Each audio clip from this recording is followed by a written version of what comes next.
All right, what's going on, DBs? So I'm back for another video. It's going to be a big weekend of football, and I think that this game this weekend between the Buffalo Bills and the New England Patriots is going to be the biggest game of them all. So I'm from New England, so I watch a lot of Patriots games because they're always on TV. So I'm sure you guys watched the Monday Nighter a few weeks ago where the Patriots, in the world of analytics, right? The Patriots are the team that's going to zig when everybody else zags. So 55-mile-an-hour gust and winds, they decide we're going to run the ball 46 times on the Buffalo Bills and end up coming up with the victory. So this was the big play of the game, the Damian Harris touchdown run, okay? So let's see what's going on here, okay? So they are in 22 personnel, right? So we got two backs, right? Running back and a fullback. And then we've got two tight ends here, right? So this is an offensive lineman, but he is reporting as eligible, and he is considered a tight end, okay? So this is a heavy hammer formation. And then they've got a receiver, N'Keal Harry, with a nasty split, a tight split here, okay? So what they're going to do is they're going to run toss crack, okay? So pin and pull, right? So he is going to block down on this end here, and then Isaiah Wynn is going to come out here and try to kick out this corner. Fullback is going to lead up the hole and hit this linebacker right here, okay? So, and then these guards the guard in the center are going to try to get to the next level, okay? So let's run the play here. All right, so the guards get to the next level, and they're able to block the linebackers. So we've got Micah Hyde. As always, this is a DB channel, so DBs are going to be very important to this, right? So we got Micah Hyde. He is trailing, right? So this is a good angle right here, right? This is a good angle. He's trailing the play, right? Letting it declare, but he doesn't read the hip of Harris very well the entire play, right? So remember we talked about Jesse Bates in the last video and how he did a good job of just reading his key the entire play and not going, oh, well, it's toss crack. I'm just going to run over the top and try to make a play here, right? So instead, this guy, Micah Hyde, just guesses, right? And you never want to guess on the football field. You've got to react, okay? We got to read our keys and play our game, right? So as you can see, even though Harris's momentum stops, right, he keeps running, right? He keeps running, and he ends up in a position where he overruns it, okay? And you can see now there is a massive hole, and Harris goes 64 yards for a touchdown, okay? So let's look at the defense for a second, right? So they come out here in an over front, okay? So they've got their three technique to the two tight end side, okay? And then as we talked about, they've got a single safety in the middle of the field. Now, for me, just as a preference, I don't like to do that when you know a team is going to run the ball and, right, like you're committing all these guys to the line of scrimmage, right? You got 10 guys up here at the line of scrimmage, right?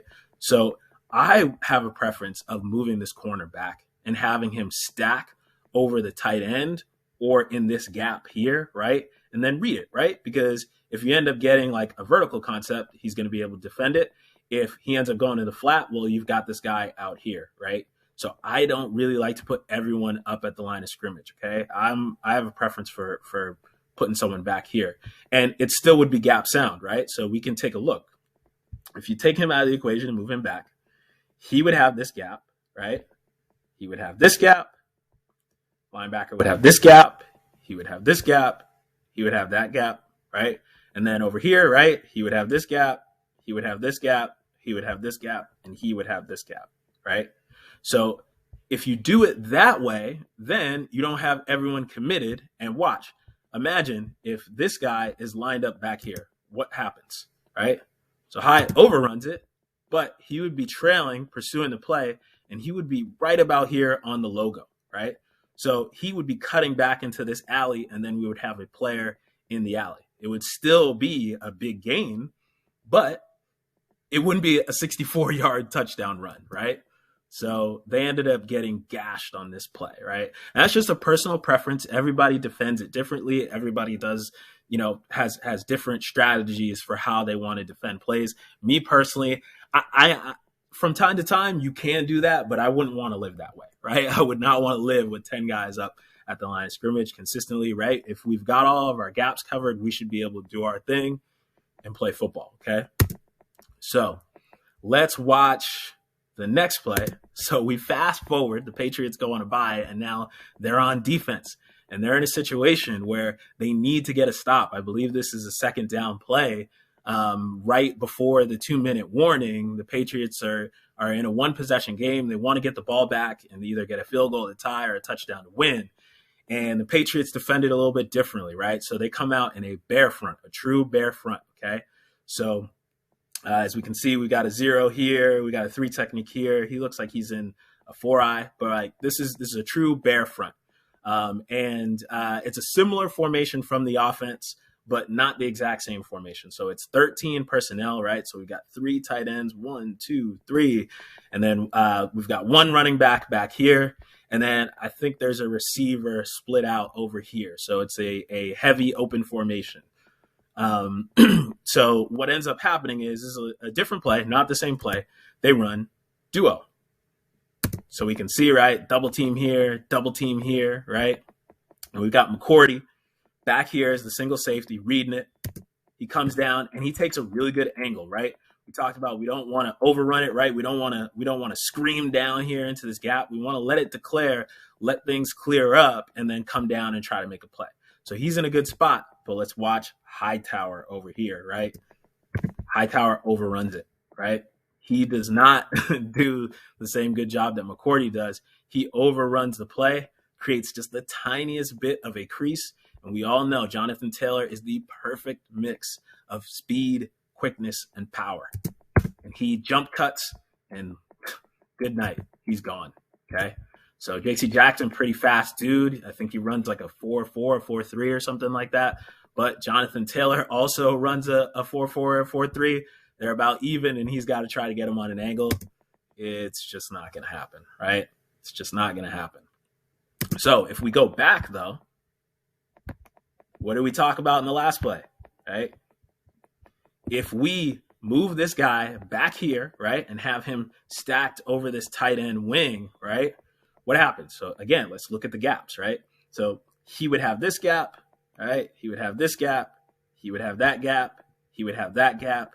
They usually 2-gap the nose, so whichever way the play declares, the nose would go. So he would have both of these A gaps. He's got this gap. He's got this gap, and he's got this gap, right? So you bring him back here. Play declares, right? Where would he be in pursuit? He'd be about right here on the logo. So if Hightower misses, now it's Jalen Mills. So, you know, Jonathan Taylor is a pretty powerful back. So maybe he doesn't get him down to the ground, but the pursuit, we've got 2 guys close enough. And then we would have J.C. Jackson screaming over the top, right? So it probably doesn't turn into a touchdown, okay? So the reason why I've called this poetic justice is, you know, the Patriots came out there and ran the ball on the Bills 46 times. They were feeling themselves. Everybody in the media was talking about everything. And then they come into this game, and I think the Colts only threw the ball 12 times, and they ran all over them, right? So it's going to be gut check time for the Patriots. They're going to get another shot at the Buffalo Bills to try to sweep them. The Bills, we'll see what kind of adjustments they make. I guarantee the Patriots will not only throw the ball 3 times. Mac Jones will get some opportunities to throw the ball. So we'll see what ends up happening. And no matter who wins the game, my hope is that some DBs on either team make some big plays to decide the game. So that's the video for this one. And I'm sure after this wild weekend, the Christmas weekend in the NFL, I'll have more breakdowns for you guys. So as always, Ball Hawks, we fly. Coach Williams, I'm out.